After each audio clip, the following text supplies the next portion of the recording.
This is Euronews Now. I'm Helena Humphrey. Here are your top stories. The Zaporizhzhia nuclear power plant's partially reconnected to the grid after President Zelensky warned of the risks of radiation disaster following disruption to supply. As the war in Ukraine enters its 7th month, Russian President Vladimir Putin orders the army to enlist 137,000 new recruits.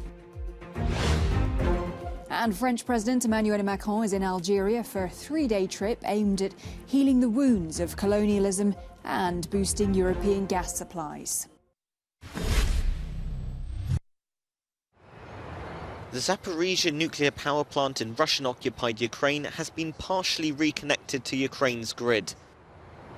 This was after a fire around an electricity transmission line forced the plant to rely on diesel generators to keep its cooling systems online. A team from the UN Atomic Agency is now expected to visit the site soon, but it won't be easy getting in.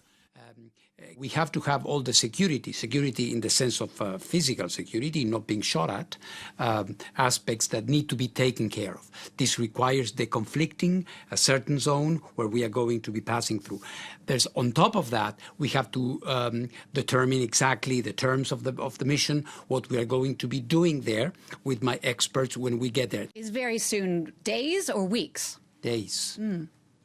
Russia blamed the incident on Ukrainian shelling, which they say caused a fire, taking the plant offline and sparking fears of a nuclear meltdown. We're now guarding not only the station, we are now protecting not only our own interests, the interests of the citizens of Donbass and Novorossiya. We are now protecting them all Europe, and one might say the whole world, because this accident, if it happens, will hit the whole world. Meanwhile, the US has accused Russia of using the area as a missile launch site, endangering its safety by baiting the Ukrainians to return fire. In the country with the worst civilian nuclear disaster in history, many are worried about the growing chances for military miscalculations.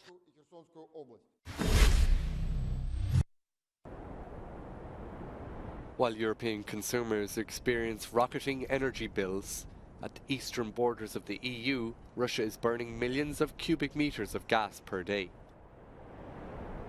A bright torch is visible above Portovaya gas plant in the Leningrad region.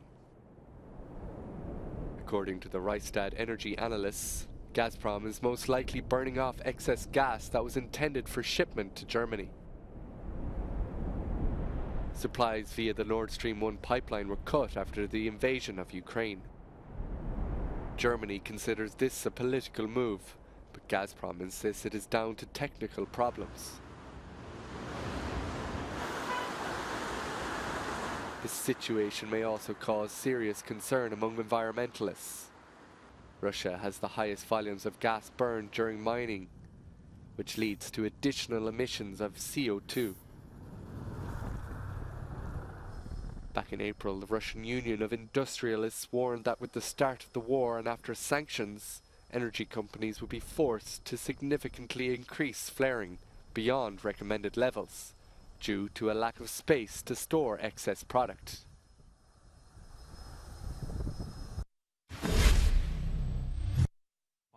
Russian President Vladimir Putin is recruiting. He's ordered the army to increase its size by 137,000 personnel. The decree was announced a day after Moscow's war in Ukraine hit its 6-month mark. Published on the Kremlin website, it didn't explain where the new recruits will come from or why he was ordering the increase.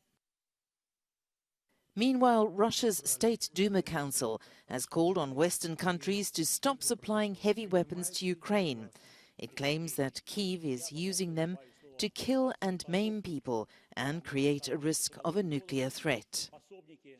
And a Russian court has ordered the release from custody of a former mayor of the country's 4th largest city. This pending an investigation and trial on the charges he's facing for criticizing Moscow's military operation in Ukraine.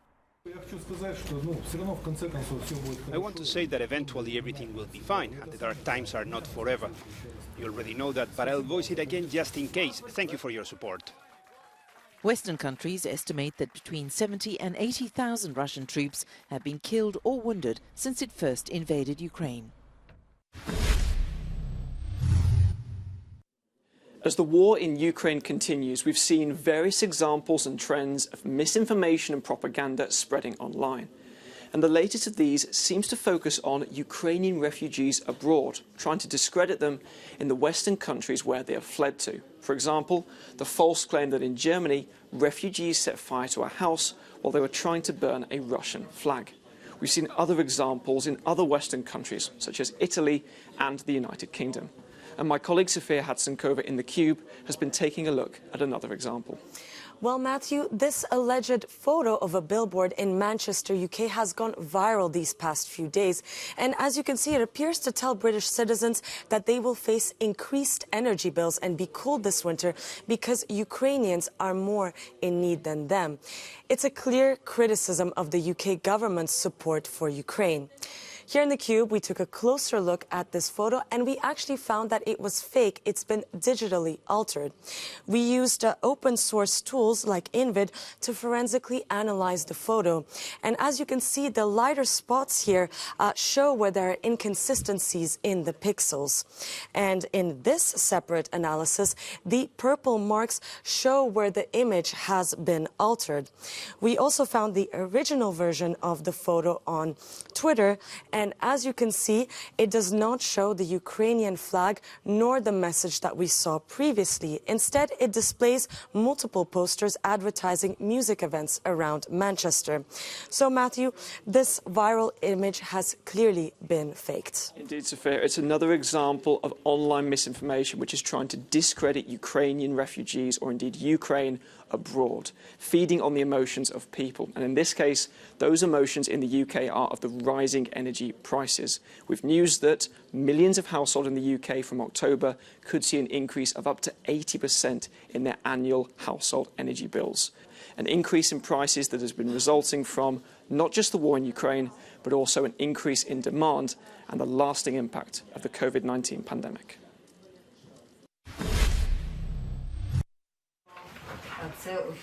It is a snapshot of any backstage area before a show. Actors eagerly making their final preparations before taking to the stage. But here is different. This theatre is in Mykolaiv, Ukraine, and tonight's performance is being held in a war zone.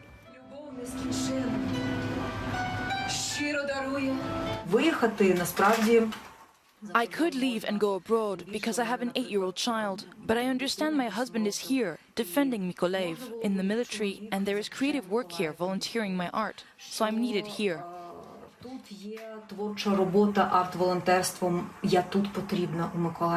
The theatre closed at the beginning of the invasion, but now 6 months on, the building has opened its doors to the public once again, albeit in the basement.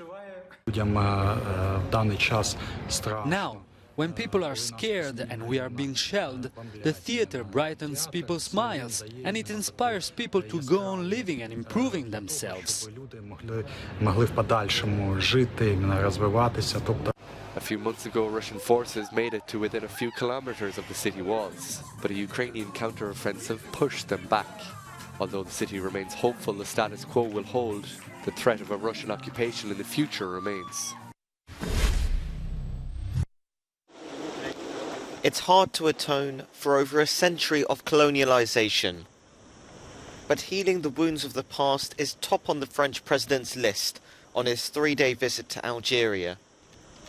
Emmanuel Macron laid a wreath at the monument to the martyrs of independence, martyrs who died fighting France. It has been 60 years since Algeria became independent, with recent months being marked by tensions between the two governments. Meeting his counterpart, Abdelmajid Tebboune, in Algiers, Macron hopes to patch things up with its former colony, but economics plays a large part behind this trip too. Officially, the French leader's trip is oriented towards talking about young people and the future, but gas is the elephant in the room. Algeria has very large supplies of it, supplies which France and the rest of Europe is keen to have. And as the French government continues to heavily cap the price of energy at a huge cost to taxpayers, this need for gas is pressing.